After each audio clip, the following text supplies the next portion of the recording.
जय हिंद मेरे प्यारे साथियों।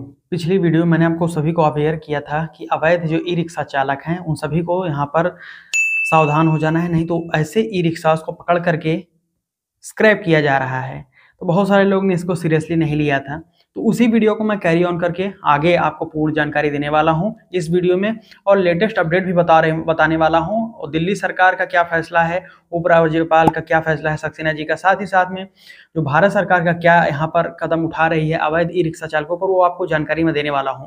तो अगर आप लोग ने प्रीवियस वीडियो नहीं देखी तो जो उसको भी देख लीजिए, आपको उसमें भी बहुत सारी नॉलेज मैंने दी हुई है, तो उसको देखकर यहाँ से आप कैरी ऑन कर सकते हैं। तो ई रिक्शास पर यहाँ पर बहुत बड़ी कार्रवाई हो रही है यहाँ पर, और अब आपको मैं शुरू से लेकर जानकारी देता हूँ जो लेटेस्ट अपडेट आई हुई उसके बारे में। तो नए हो तो चैनल को सब्सक्राइब करके बेल आइकन ऑन कर लीजिएगा, ताकि ऐसी इन्फॉर्मेशन आपको फ्यूचर में मिलती रहे। लाइक करके शेयर कर दीजिएगा ताकि सभी जो रिक्शा चालक हैं उन सभी की हेल्प हो जाए, ताकि सभी तक जानकारियां पहुंच जाएं। ठीक है जी।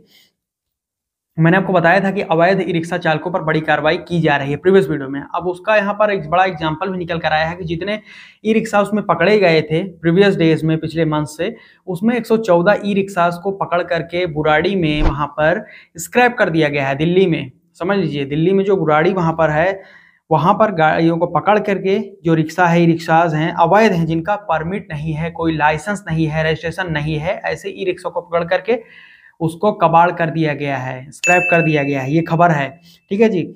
साथ ही साथ दिल्ली सरकार ने 7 दिनों के भीतर जब्त और अपंजीकृत ई रिक्शा को हटाने का पूर्ण निर्णय ले लिया है।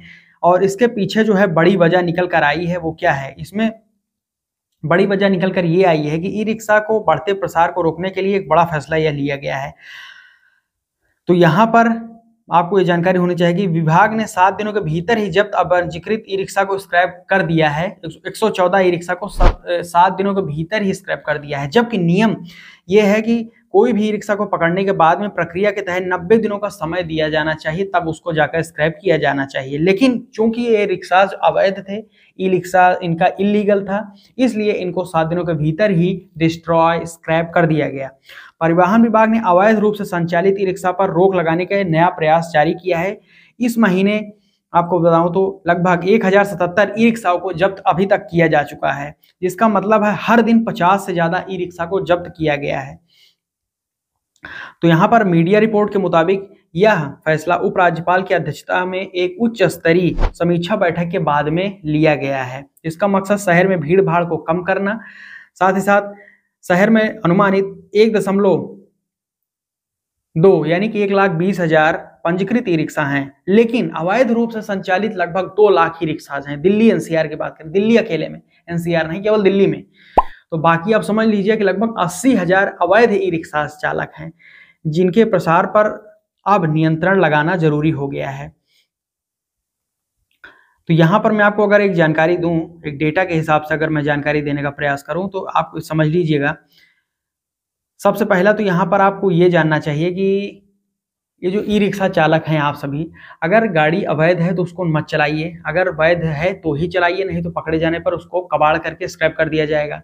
दूसरी चीज ये है कि अभी आपके पास एक मौका है, आप अक्टूबर मंथ में आवेदन पंजीकृत कर दीजिए, यानी कि अपने जो आपका ई रिक्शा है उसको आप रजिस्ट्रेशन करवा सकते हैं। ये भी आपके पास एक मौका है, उसको आप रजिस्ट्रेशन जल्द से जल्द करवा लीजिए, ताकि आप पकड़े ना जाए, नहीं तो फिर बहुत भारी भरकम नुकसान हो जाएगा। दूसरी चीज ये है कि आप नए रिक्शा अगर खरीदना चाहते हैं तो वहां पर भी आपके लिए बहुत बड़ी गुड न्यूज ये है, ये निकल के वहां पर आपको 30,000 रुपए तक की सब्सिडी भी दे दी जाएगी, अगर आप आधार कार्ड की डिटेल वगैरह देते हैं, पंजीकरण करवाते हैं तो। समझ लीजिए। और अब अगर आप ये समझिए कि ये जो अवैध ई रिक्शाज हैं, इनको जो इनके ऊपर बड़ी कार्रवाई हुई है, उसका मुख्य कारण यही है कि एक तो ये शहरों में भीड़ भाड़ बहुत ज्यादा हो रही है इनकी वजह से, दूसरा इलीगल पार्किंग हो रही है इनकी वजह से, तीसरा है कि आम जनमानस के हित जो हैं वो खतरे में पड़ रहे हैं, यानी कि उनकी सुरक्षा खतरे में पड़ रही है। चौथा ये है कि बहुत ही कम उम्र के जो हैं ड्राइवर ये ई रिक्शास को चला रहे हैं, जिससे बहुत ज्यादा एक्सीडेंटल केस हो रहे हैं और सड़क दुर्घटनाएं बढ़ रही हैं। तो कम उम्र के under as driver e rickshaw को चला रहे हैं, उसका बहुत बड़ा कारण ये भी है। और उसके बाद में एक महत्वपूर्ण कारण ये है कि अवैध रूप से बिजली की खपत हो रही है, अवैध इलीगल चार्जिंग हो रही है ई रिक्शा के माध्यम की से इनको चार्ज किया जा रहा है, वो भी एक बहुत बड़ा खतरा है, क्योंकि बिजली की चोरी हो रही है।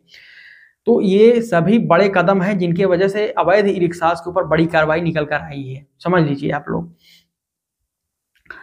मैं आपको अगर बताऊं तो 2023 में जो कार्रवाई हुई थी, जनवरी से लेकर मार्च तक वो 834 ई रिक्शा पर कार्रवाई हुई थी। अप्रैल से लेकर जून में 61, जुलाई से लेकर सितंबर 2023 तक 1227 और अक्टूबर 2000 दिसंबर तक 233। लेकिन ये 2024 में इसकी दर में बहुत बढ़ोतरी हुई है। जनवरी से लेकर मार्च तक 124, अप्रैल से जुलाई तक 732 बढ़ गया, 15 अगस्त तक 716 और 16 अगस्त से 21 अगस्त तक 361 और 22 से 27 अगस्त तक जो लेटेस्ट आंकड़ा आया है उसके हिसाब से 612 अवैध रिक्शा, ई रिक्शा जो बैटरी से संचालित हैं खास तौर पर, उन पर बड़ी कार्रवाई की गई है परिवहन विभाग के द्वारा। तो ये सारी जानकारी आप तक होनी चाहिए, ठीक है जी। और आपके पास मौका है, अपनी ई रिक्शा को जाकर आवेदन कर दीजिए, पंजीकरण करवा लीजिए, नहीं तो फिर ये सारी जानकारी मैंने आपको दी है या फिर ऊपर इम्प्लीमेंट होने वाली है।